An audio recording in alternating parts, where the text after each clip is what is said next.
Meu amigo, agora tira as crianças da sala porque a gente vai fazer umas questões aqui da USP e elas são meio cabeludas, tá? Mas não desanima não, né? Não é porque que é USP, olha que difícil. Não, né? Você é capaz de fazer, né? Se eu consigo fazer, você também consegue fazer, tá?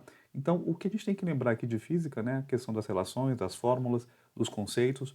E aí eu sei, né? Você tá me xingando, né? Justamente esse é o problema, né, professor? Eu sei, mas se você estudou um pouquinho de física, você consegue fazer as questões com uma certa tranquilidade. Tá ok? Vamos nessa então?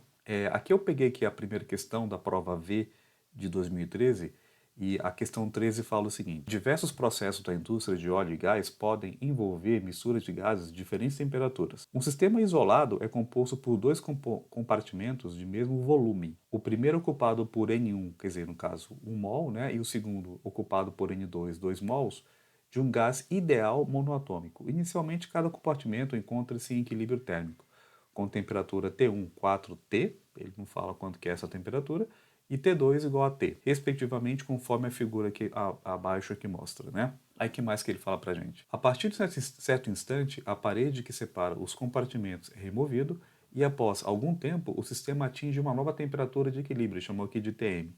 Supondo que não há trabalho realizado após a remoção da parede, nem troca de calor entre o sistema e o ambiente externo, a temperatura de equilíbrio Tm é dada por qual expressão? É a cara da USP fazer isso, né? Então, se você que está olhando essa questão, a USP adora fazer esse tipo de questão, eles adoram fazer, né, enunciados onde a resposta fica em função de letra. Ele não quer saber se o cara sabe dividir, sabe multiplicar, ou sabe tirar uma raiz quadrada. Ele quer saber se você sabe fazer uma relaçãozinha aí entre fórmulas e montar uma relação que dê, né, o que ele quer descobrir, tá? Então, geralmente as provas, algumas questões da USP são literais, não tem apenas uma resposta, um número, né? Vai ter letras envolvidas aí, tá? De antemão, o que que você tem que lembrar para esse problema? Então, aqui é uma questão típica de termodinâmica e como é que a gente resolve isso? Usa fórmula de termodinâmica, né? Então tem que lembrar qual que é aquela formulazinha lá de termodinâmica para tentar resolver esse problema. Ele fala, bom, que é o gás ideal, monoatômico, tal, né? Uma coisa que é muito importante aqui, ó, é que ele fala aqui, ó, supondo que o sistema não há trabalho realizado, então não há trabalho realizado e nem troca de calor entre o sistema e o meio externo. Essas duas informações elas são muito importantes para a física. Por quê? Se você lembra da equação da termodinâmica, qual que era mesmo? Energia, né? Quantidade de energia era o que mesmo? Era trabalho mais a variação da energia interna. Então, essa relaçãozinha aqui era a primeira relação, né, da termodinâmica que você tem que lembrar. Então, quantidade de calor recebida ou perdida pelo sistema é igual ao trabalho realizado ou sofrido pelo gás, mais a variação da energia interna do gás, né? E por que eu coloquei aqui em amarelo essas informações? Porque justamente ele fala que não tem trabalho realizado. Se não tem trabalho realizado, então o trabalho equivale a zero. E também ele fala que o sistema não troca calor com o meio externo, né? Então, se ele não troca calor com o meio externo, então essa energia aqui também vai ser zero, né?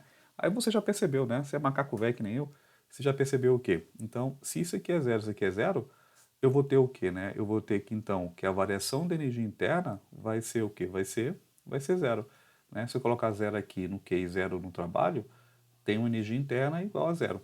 Variação da energia interna, lembra? É energia interna final, aqui no caso, menos quem? Menos a energia interna inicial. Então, isso tem que ser quanto? Isso tem que ser zero. De modo que eu posso escrever assim, né? Ó, energia interna final vai ser a própria energia interna inicial. Então, é essa relação aqui que eu vou partir para tentar resolver ou encontrar o que ele quer saber, que é a temperatura de equilíbrio, depois que eu tirar aqui a parede aqui desse sisteminha aqui, né? Bom, então seguindo essa relaçãozinha que a gente acabou de achar, a energia interna final vai ser depois que eu tirei a parede, né? Depois que eu tirei a parede, vai ser o quê, né? Então vamos colocar aqui, vai ficar 3 meios de nRT. Qual que é a energia interna inicial? Energia interna inicial eram duas, né? Porque eu tenho dois gases ali separados. Então vai ser 3 meios aqui no caso. 3 meios de N1, que é o, né, aqui do gás 1 no caso, vezes R vezes a temperatura T1, né, que é naquele compartimento inicial, mais 3 meios, também 3 meios de N aqui no caso N2, aqui fica R vezes a temperatura 2. Essa temperatura aqui que eu não coloquei, mas seria a temperatura Tm, né? que ele quer descobrir. Que eu posso, já pode perceber que a gente pode brincar aqui, eu posso simplesmente, já posso cancelar esse 3 meios com esses 3, né, 3 sobre 2 com esse 3 sobre 2.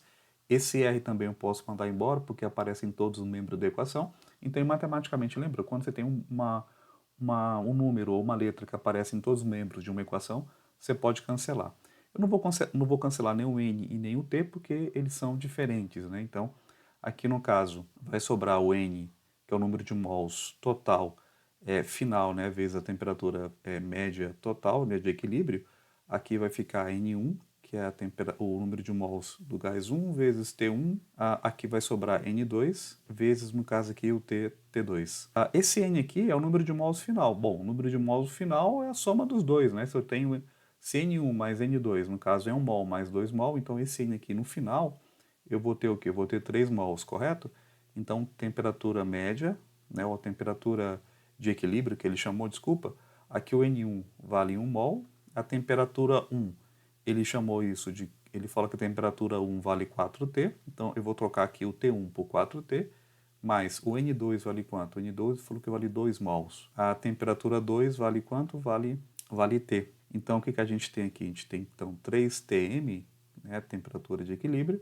Aqui vai ficar 4T, 4Tzão mais 2Tzão.